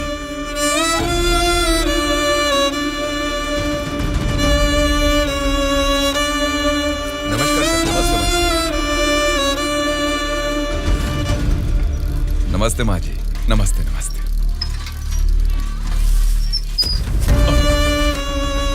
ये क्या किया बहन जी? क्या देख के पता नहीं चल रहा कचरा है? हाँ वो तो पता चल रहा है, लेकिन कचरे की सही जगह तो कूड़ेदान होती है ना। तो आपने ये कचरा कूड़ेदान में डालने की बजाय यहाँ सड़क पर क्यों फेंक दिया? हमेशा कूड़ेदान में ही डालती हूँ, आज ही जस्ट मिस हो गया। वो अच्छा, अंग्रेजी बोलना जानती हो, लेकिन ये नहीं जानती कि कचरे को कूड़ेदान में डालना चाहिए। ये सब करने से ही बीमारियाँ फैल रही हैं और इंसान बीमार होते जा रहे हैं। जरा उधर देखिए, कूड़ेदान में पूरा कचरा भरा हुआ है। उसे निकालने वाला म्युनिसिपैलिटी से कोई भी दिखाई नहीं दे रहा। 1 हफ्ते से बोल रहे हैं कि आएंगे, लेकिन अभी तक कोई नहीं आया। और तुम कह रहे हो कि मेरे कचरा फेंकने से बीमारी आ जाएगी? हाँ? कल से यहाँ पर मत करना। सिर्फ कल ही नहीं करूँगा, परसों भी और आगे भी यहीं पे करता रहूँगा।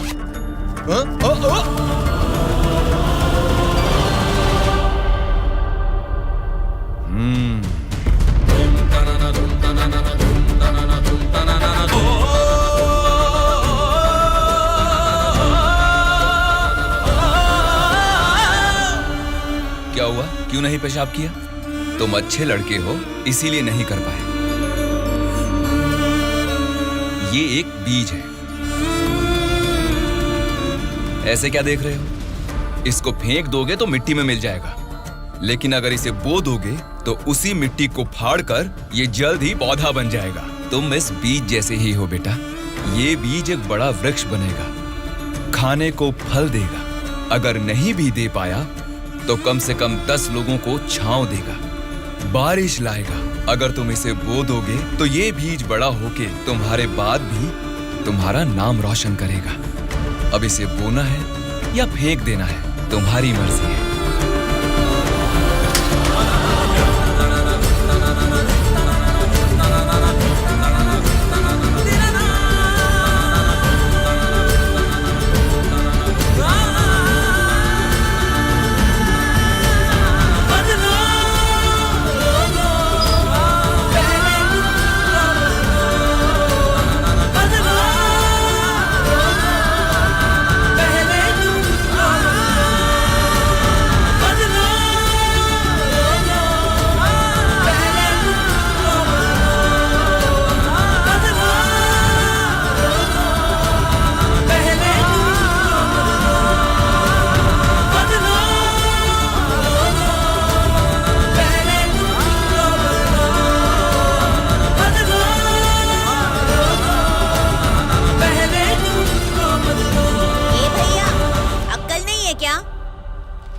यहाँ इतनी सफाई है, यहाँ सुसु क्यों कर रहा है? वहाँ पब्लिक टॉयलेट है, उधर जाके सुसु करना। अरे वहाँ जाके हल्का होने का 2 रुपए लेते रे, पीने का पानी 1 रुपए रे, और हल्का होने के लिए 2 रुपए कहाँ से लाऊं मैं?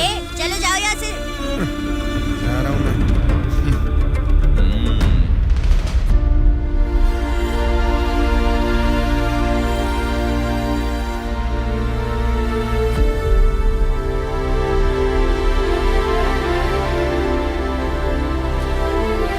बेटा, राष्ट्रीय झंडे को उल्टा नहीं लगाते, गलत बात। राष्ट्रीय झंडे को ऐसे लगाते हैं, ऊपर केसरी नीचे हरा।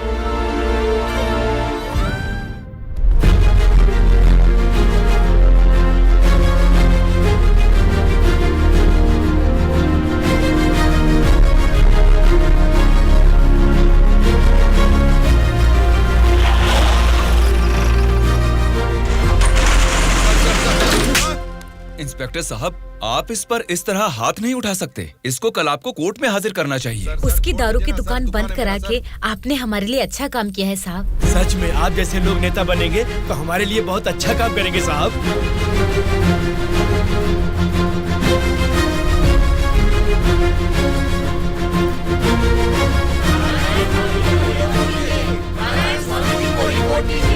उस दिन जनता ने नारायण स्वामी को बहुत अच्छी मेजॉरिटी से जिताया था। जनता से इतना प्यार पाने के बाद उनके सुख दुख जानने के लिए वो हर एक चौखट पर गए। तभी उनको पता चला कि उनके क्षेत्र से गुजर रही गोदावरी नदी का पानी ना तो जनता को सिंचाई के लिए और ना ही पीने के लिए मिल रहा है। उन्होंने इस मामले को लेकर सरकार की नाकामियों के खिलाफ आवाज उठाई। उस चुनाव क्षेत्र की रेडियस कितनी है वहाँ के भौगोलिक हालात क्या है, वहाँ के मौसम से कितनी बुआई करनी पड़ेगी जिससे किसानों को अच्छी पैदावार मिले। ऐसे बहुत सारे समस्याओं पर एक किताब ही लिखकर जनता के बीच में गए और उनसे बात की। सच कहूं तो आज मैं नहीं जीता, बल्कि मुझे जिताकर आप सब ने लोकतंत्र को जिताया है। इस बदलाव से देश की राजनीति में एक नई शुरुआत होगी। मेरे हाथ में जो किताब देख रहे हैं, इसमें हमारे चुनाव क्षेत्र की कमियों, आप सभी की जरूरतों और उनको मैं कैसे पूरा कर सकता हूँ, इसमें मैंने ये सब लिखा है। आज से ये हमारे चुनाव क्षेत्र का संविधान है। मैं असेंबली में खड़े होकर आपकी इन सभी समस्याओं के लिए लड़ूंगा। मैं आने वाले 5 सालों में हमारे चुनाव क्षेत्र की गतिविधियां बदलने के लिए भरी असेंबली में पूरी सच्चाई के साथ लड़ूंगा और ये मेरा आप सबसे वादा है।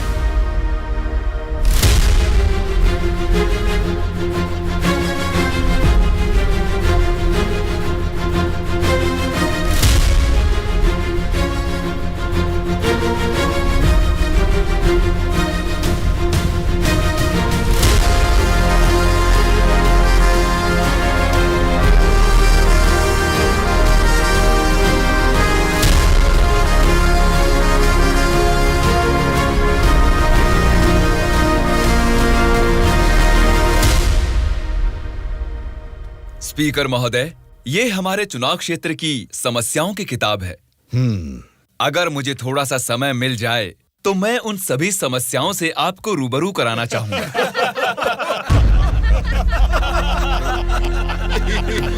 अरे आप लोग हंस क्यों रहे हैं? मैंने कोई कॉमेडी की है क्या? नहीं ना, हंसना बंद कीजिए। अध्यक्ष महोदय, नारायण स्वामी जी को देखकर ऐसा नहीं लगता कि असेंबली में आए हैं, किताब लेकर स्कूल में पढ़ने आए हैं ऐसा लगता है। अरे ये आप क्या कह रहे हैं? इसमें हमारे चुनाव क्षेत्र की समस्याएं लिखी हैं।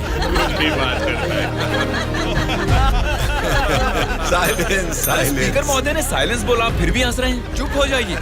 ये क्या स्पीकर महोदय, ये तो आपकी भी नहीं सुन रहे। The house is adjourned. Tomorrow at 8 a.m. चलो यार, चलो।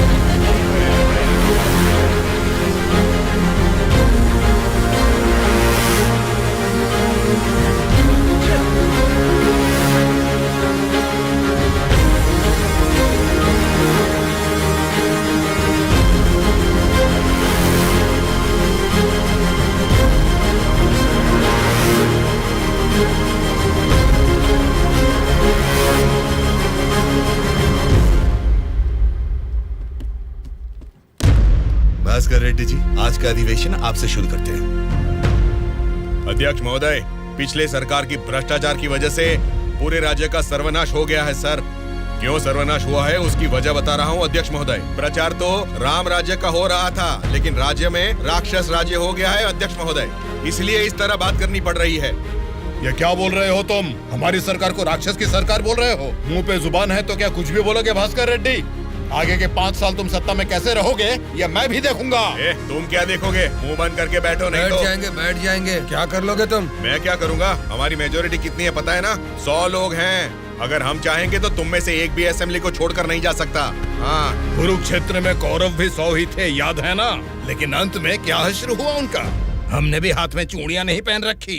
बहुत बोल चुके हो तुम, अब बैठ जाओ। तुम कौन होते हो हमें बिठाने वाले? तेरे सामने ही बोल रहा हूँ, अगर हमें गुस्सा आ गया ना तो असेंबली छोड़ के कोई भी बाहर नहीं जा पाएगा, कह रहा हूँ। साइलेंस। क्या कह रहे हो? नहीं जा पाएंगे मतलब मारोगे हमें? दम है तो आ जाना, देखते हैं। ये क्या रे? हम लोग कुछ बोलते नहीं इसलिए सर पे चढ़ गए। तब से तुम ही हमें उकसा रहे हो। हमें उकसाएगा और हम भड़केंगे भी नहीं। हम क्या घूंघट ओढ़ के बैठे हैं? हिम्मत है तो हमको रोक के दिखा। जोश देखना है तो फिर आ जाओ, इधर का इधर ही फैसला कर देते हैं। आ जाओ, आ जाओ, अरे आ जाओ, मैं तो आ जा। बैठ जाइए आप लोग, बैठ जाइए, शांति रखिए। भास्कर रेड्डी जी, मैंने साइलेंस बोला ना, कंट्रोल रखिए। साइलेंस। महोदय, आज इस सभा में मैं इन सभी के सामने एक बात बोलना चाहता हूँ। प्रोसीड। महोदय, यहाँ बैठे सभी लोग जनता के प्रतिनिधि हैं। जनता ने वोट दी, इसीलिए ये जीते। वोट देने वाली उस जनता के बारे में कोई बात ना करके इस सभा में एक दूसरे को कोसना, झगड़ा करना अच्छी बात नहीं है साहब। देखा जाए तो ये बेशर्मी है। अध्यक्ष महोदय, नारायण स्वामी जी अपनी मर्यादा का उल्लंघन कर रहे हैं। जनता ने आंख बंद करके वोट डालकर हमें नहीं चुना है। अध्यक्ष महोदय, इनकी मजाल तो देखिए, हमें बेशरम बोलता है। इस बात के ऊपर तो नारायण स्वामी जी को तुरंत हमसे यहाँ क्षमा मांगनी चाहिए, अभी के अभी।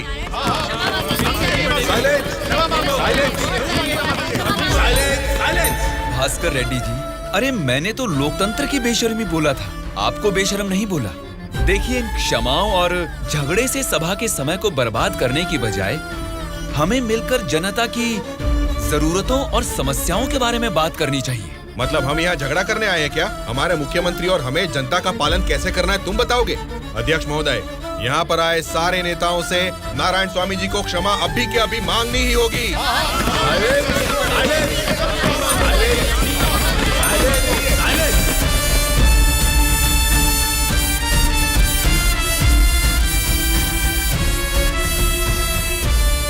उनके बर्ताव से तुम क्यों दुखी हो रहे हो? सब ठीक हो जाएगा साहब, एक बार फिर आपको बोलने का मौका जरूर मिलेगा साहब। गूंगे को माइक पकड़ा देंगे तो कुछ फायदा थोड़ा ही होगा। जितने भी मौका देंगे होने वाला कुछ नहीं है। सोच समझ के तो बात ही नहीं कर पाता है ये। ए गोलू, क्या बात कर रहा है तू?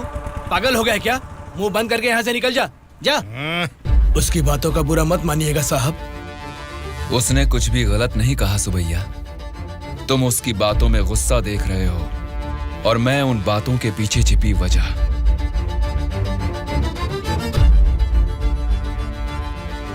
महोदय, हमारे चुनाव क्षेत्र में सारे संसाधन हैं, लेकिन उन्हें कैसे इस्तेमाल करना है हमारे लोग ये ना जानने की वजह से पीछे रह गए हैं। इस बारे में सरकारी पार्टी को कई बार विनती करने के बाद भी वो लोग फंड्स अलॉट नहीं कर रहे। अगर ऐसा ही रहा तो हमारे चुनाव क्षेत्र की जनता हम पर भरोसा कैसे करेगी? बोलिए महोदय। नारायण स्वामी जी, आपके चुनाव क्षेत्र की जनता की समस्या के बारे में अगली बैठक में जरूर चर्चा करेंगे। अब बैठ जाइए। स्पीकर महोदय, अभी तो मैंने बस अपनी बात रखनी शुरू ही की है और आप मुझे बैठने के लिए बोल रहे हैं। नारायण स्वामी जी, प्लीज आप बैठ जाइए। श्रीनिवास जी, आप बात कीजिए। अध्यक्ष महोदय, इस सभा में सभी को बोलने का अधिकार है। मुझे अपने चुनाव क्षेत्र की समस्याओं के बारे में बात करने दीजिए। प्लीज नारायण स्वामी जी, आप बैठ जाइए। कम से कम मुझे 10 मिनट तो बोलने दीजिए महोदय, विनती है। श्रीनिवास जी, आप अपनी बात रखिए। स्पीकर साहब, सीएम के राज्य में राज की हालत देखेंगे तो द्वापर युग का मानो राम राज्य वापस आ गया हो महोदय। ये बात मैं नहीं कह रहा हूँ, स्वयं जनता जनार्दन बोल रही है महोदय। स्पीकर साहब, राम ने राज किया त्रेता युग में, द्वापर युग पाला है श्री कृष्ण जी ने। पहले ठीक से इतिहास तो जान लें, फिर बात करें। बोला था ना, गूंगे को माइक थमा देने से कुछ नहीं होने वाला। देख लिया, नेता तो ऐसा होना चाहिए जिसके सदन में बोलने से सब थर थर कांपे, सबकी धज्जियां उड़े, जरूरत पड़े तो वो लड़ने पे आ जाए। ये सारे गुण होते हैं सदन के नेता के। और हमारे इस नेता को देखो, इनमें एक भी ऐसा गुण नहीं है। हम सभी लोगों ने अपनी पढ़ाई लिखाई बंद करके आपको इलेक्शन जितवाया था। किस लिए? ताकि हम सब लोग बेरोजगार बैठे रहे, कुछ ना करें। लेकिन आपको देख के तो लगता नहीं है कि आप हमारी समस्याओं को दूर कर पाएंगे। ऐसा बोल रहा हूँ बोल के कुछ गलत मत समझिए। असेंबली में गला फाड़ के चिल्ला के बात करने वाले को ही नेता बोलते हैं। एक जुझारू नेता ही हमारी समस्या को सुलझा सकते हैं। एक सलाह देता हूँ, एमएलए पद से ना आज ही इस्तीफा दे दो। भद्राचल के चुनाव क्षेत्र के एमएलए नारायण स्वामी जी को बात करने के लिए अनुमति देता हूँ। अध्यक्ष महोदय, हमारे चुनाव क्षेत्र के चारों ओर पानी ही पानी है, लेकिन एक घूंट भी पीने लायक नहीं है महोदय। वहाँ के लोगों की स्थिति बहुत खराब है महोदय, जरा उनके बारे में कुछ सोचिए। और सिर्फ एक यही समस्या नहीं है साहब, शिक्षा, चिकित्सा, रोड, मैं तो कहता हूँ पूरा क्षेत्र समस्याओं ही समस्याओं से भरा है महोदय। इसीलिए मेरी आपसे विनती है कि अध्यक्ष महोदय, नारायण स्वामी जी के चुनाव क्षेत्र में सिर्फ और सिर्फ जनता को ही सारी समस्याएं हो रही है, लेकिन इनके राज्य में सरकार बनाने वाली पार्टी के गुंडों की वजह से वहाँ के जनता की जान जा रही है। अध्यक्ष महोदय,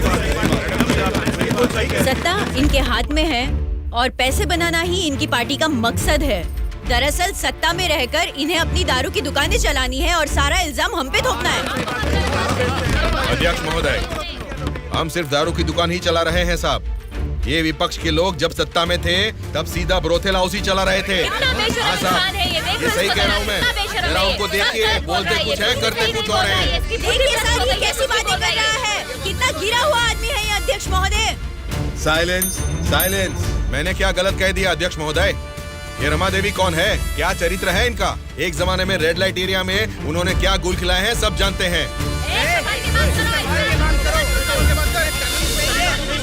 किया जाता है।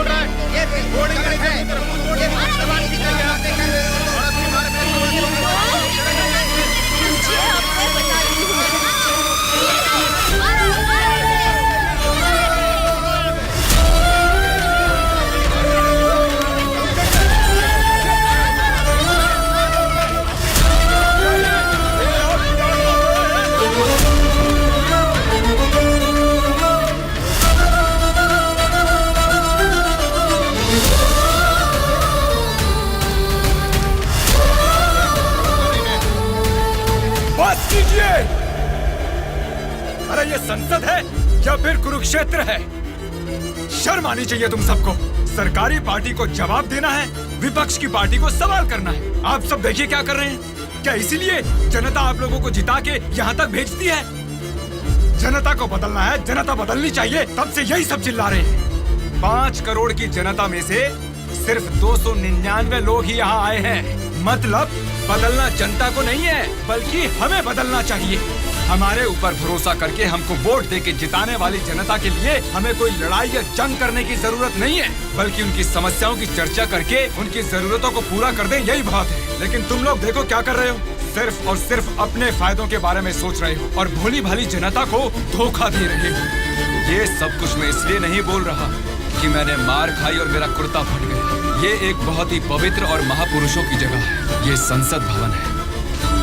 देखा जाए तो यहाँ पर आप जैसे लोगों के लिए कोई स्थान नहीं है। यहाँ पर सिर्फ साहसी, सच्चाई का साथ देने वाले ईमानदार लोग ही आने चाहिए। जब ऐसे लोग इस संसद भवन में आने शुरू होंगे, सिर्फ और सिर्फ तभी इस राज्य और देश का भला हो सकता है।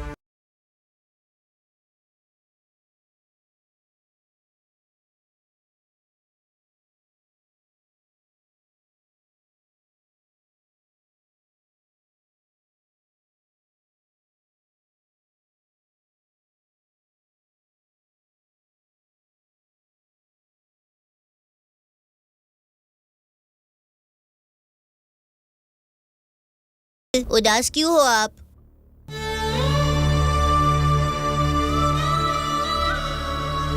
मैं हार गया।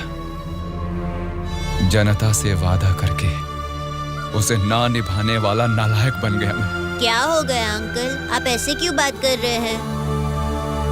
सत्ता में आते ही हम कुछ भी कर सकते हैं सोचने वाले नेताओं को बदलना होगा। जब तक ऐसा नहीं होगा, हमारा यह समाज कभी नहीं बदलेगा। ऐसा है तो मैं उनको बदलूंगा अंकल। क्या कहा? तुम बदलोगे? हाँ अंकल, मैं बदलूंगा। तो ठीक है, चलो मुझसे ये वादा करो। मैं वादा करता हूँ अंकल, उन सब को मैं सच में बदल दूंगा।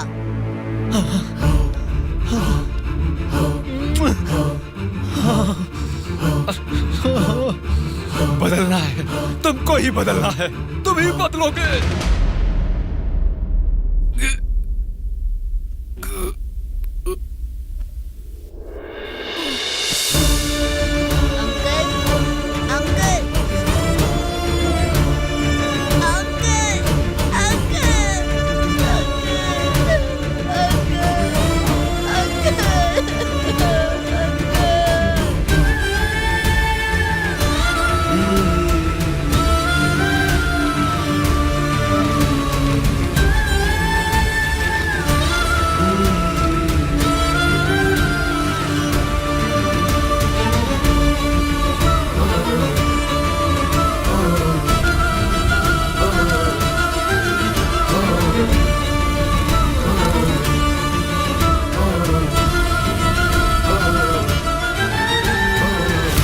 पिताजी के साथ किसी ने क्या किया, उससे हमारा क्या लेना देना? हम लोग जनता की सेवा करने वाले हैं। हमें यहाँ बुलाकर तकलीफ देना ठीक बात नहीं है। जनता की सेवा? क्या जनता की सेवा करते हैं आप लोग? एक एक करके बताइए। हर महीने बुजुर्गों को राशन मिल रहा है, और यही नहीं, अपाहिजों को हर महीने पेंशन दिया जा रहा है, बेरोजगारों को बेरोजगारी भत्ता दिया जा रहा है। इतने अच्छे काम कर रहे हैं, ये सब सेवा नहीं है क्या? जनता की सेवा करने का मतलब टाइम पर राशन का चावल और दाल देना है क्या? नहीं ना। 20 साल के लड़के को बेरोजगारी भत्ता क्यों देना? वो मेहनत नहीं करेगा क्या? 2 एकड़ जमीन वाले किसान को राशन क्यों देना? वो फसल उगा नहीं सकता क्या? आप लोगों की मेहनत करने की काबिलियत को मारकर उनकी पैदावार करने की क्षमता को बुरी तरह कुचल रहे हैं। जिस दिन आप लोग जनता को मुफ्त की चीजें देने के बजाय उनको ये बताएंगे कि मेहनत करना ही बेहतर है, उसी दिन आप लोग जनता की सच्ची सेवा कर पाएंगे सर। मतलब हम पर बिना यकीन के जनता हमको जिता रही है। आपका नाम मारुति राव है ना? हाँ हाँ। आपका चुनाव क्षेत्र रामापुरम है ना? सही कहा, रामापुरम ही है। आपके रामापुरम के बारे में आप क्या जानते हैं, थोड़ा बताएंगे सर? क्या रखा है रामापुरम में? 4-4 वार्ड है, 6 सरकारी अस्पताल है और 20 प्राइवेट अस्पताल है। उसके बाद 12 सिनेमा घर और 130 वाइन शॉप है। इसके अलावा अलग अलग क्षेत्र के लोग हैं, अलग अलग जात के लोग हैं और अलग अलग धर्म के लोग हैं। बाकी ओसी कास्ट तो सब कुछ मिला जुला के 1 लाख। इनके अलावा BC SC ST ये सब मिला के 2 लाख वोटर हैं। उतना ही नहीं, फिल्म डायरेक्टर सुकुमार जी और हीरोइन अंजलि जी दोनों यही पैदा हुए थे। कुंडली निकालोगे क्या? Nice information sir. उसी रामापुरम में जहाँ हजारों किसान रहते थे, अब कुछ गिनती के ही क्यों रह गए हैं सर? मुझे नहीं मालूम, किसानों के बारे में हम इतना कुछ नहीं जानते। तुम बोलो, तुम्हें मालूम है तो? रामापुरम की पूरी वोटरों की गिनती है 4,80,000। उनमें पुरुष है 2,50,000, स्त्रियां हैं 2,28,000। बाकी लोग हैं 3rd जेंडर। वहाँ बारिश और पानी की सुविधा ज्यादा होने के कारण धान और गन्ना जैसे फसलों के लिए वो जमीन अनुकूल है। अब हम प्रॉब्लम की बात करेंगे। रामापुरम मेन सेंटर में एक बड़ी डंपिंग यार्ड है और वहाँ के रोड्स के बारे में हम आपको जितना कम बताएं उतना ही अच्छा है। ये सरकारी पार्टी की MLA है, आपकी पूछताछ सही है, लेकिन हम तो विपक्ष के हैं ना, हमें इनके साथ क्यों उठा के लाए? एक विपक्षी पार्टी होने के नाते आपको गवर्नमेंट का सपोर्ट नहीं है, लेकिन आवाज उठाने के लिए असेंबली तो है ना। समस्याओं पर वहाँ क्यों नहीं बात करते? जनता ने वोट देकर आपको असेंबली इसलिए भेजा क्योंकि उनको यकीन था कि उनकी कुछ भलाई होगी। लेकिन पेट्रोल के बढ़ते रेट की आपको परवाह नहीं, बढ़ते ब्याज की आप बात ही नहीं करते। किसानों की आत्महत्या आप लोगों के लिए कोई मुद्दा ही नहीं है। बदलना है, अपने सोचने का ढंग बदलना है, हमारे बर्ताव का तरीका बदलना है। हमें बदलने को बोल रहे हो, ठीक है, जनता की क्या बात है? वो नोट लेके वोट नहीं दे रहे क्या हमें? उनको क्या बोलोगे? पैसे लेकर वोट डालना आखिर जनता को सिखाया किसने? आप जैसे नेताओं ने ही ना। वोट पर नोट की आशा रखने वाले ही नहीं हैं, वोट का इंसाफ चाहने वाले लोग भी हैं। आप क्या करते हैं? ऑटो चलाता हूँ। तो फिर ये पोस्टर क्यों चिपकाया है? नारायण के लिए इतना भी नहीं करेंगे तो अच्छा नहीं लगेगा। ऐसा क्यों? नारायण जी से आपको इतना लगाव किस लिए? वो हमारी तकलीफों को समझता है। वो सत्ता में आएगा तो बहुत लोगों को काम मिलेगा, हमारे गांव की तरक्की होगी। इतना भरोसा है? बिल्कुल भरोसा है। अगर उसने वादा कर दिया तो करके ही दिखाएगा। जब हमारे MLA चिनकोटा जी को अरेस्ट किया गया था, मेरे पति ने उनको छुड़ाने के लिए धरने पर पेट्रोल से खुद को जला लिया था। तो चिनकोटा जी ने क्या किया था? वे बोले थे कि सरकार में आते ही बात करके पैसा दिलाएंगे। मिला क्या? उन्होंने जबान दिया था, वादा तो वादा ही होता है ना। आपके दिए गए वादे जनता के सामने सिर्फ कहानियां बनकर रह गई हैं। कम से कम अब तो बदल जाइए। पार्टी बदलने के एजेंडा जैसे नहीं, जनता की तकदीरें बदलने वाले एजेंडा बन जाइए। अगर अब भी आप लोग नहीं सुधरोगे और ऐसा ही करते रहोगे तो यहाँ से कोई भी जिंदा बाहर नहीं जाएगा। सूर्या, इनको समझाने का कोई फायदा नहीं है, ये लोग ऐसे ही रहेंगे। मेरी बात मानो, सबको मार डालो। अरे रुको भाई रुको। ब्रदर, अगर आपको मारना है तो हमें मार दीजिए, लेकिन मरने से पहले हम सब बदलना चाहते हैं। हमको एक चांस तो दीजिए। इतने दिन जनता के पैसे कैसे लूटना है यही सोचते थे, अब एक मौका दे दो हमें। जनता के पैसे को जनता तक लौटाना है यही सोचेंगे। अब उस नारायण स्वामी के सपनों को हम सच करके दिखाएंगे। उसका नाम है सूर्या। ऑलरेडी एक मर्डर केस में वो सजा काट रहा है। सत्ताधारी पार्टी की सपोर्ट से वो जेल से बाहर निकला है। बहुत शातिर है वो। बड़ी होशियारी से वो दोनों पार्टियों के MLA को किडनैप करके लेके गया है। उसका प्लान क्या है, उसने क्यों किडनैप किया है, उसके सिवा और किसी को पता नहीं है। समझ गया सर। वो जहाँ भी हैं, सब MLAs को सेफली लाने की जिम्मेदारी मेरी।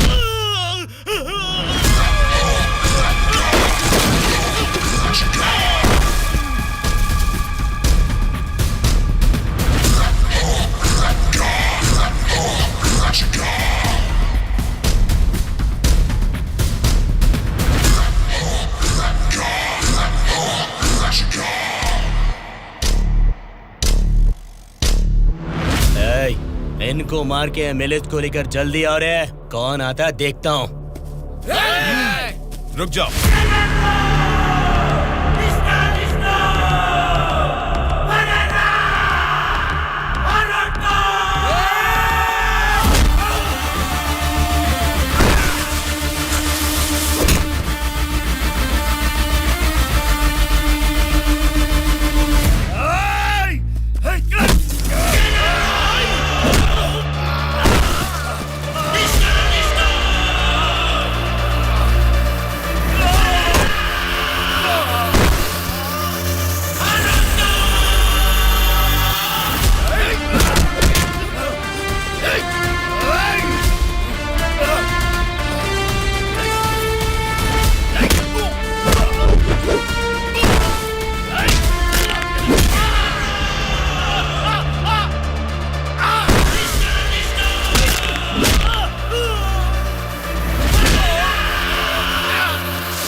सॉरी सर, लगता है हमारे आने की खबर उनको पहले ही लग गई। What? हाँ सर, जब तक हम पहुंचे वो सब एमएलए को लेकर यहाँ से चला गया। तो अब क्या होगा? आज शक्ति परीक्षण है। आज अगर एमएलए को नहीं ला पाएंगे तो स्टेट पे एक बड़ा इशू बन जाएगा। तुम किसी भी कीमत पर उन एमएलए को यहाँ ले आओ। Okay sir, I will try my level best.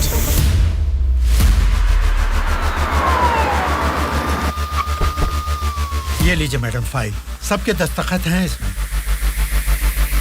हमारी गवर्नमेंट को सपोर्ट करने वाले एमएलए की list sir. Go ahead, wish you all the best. Thank you sir. Welcome.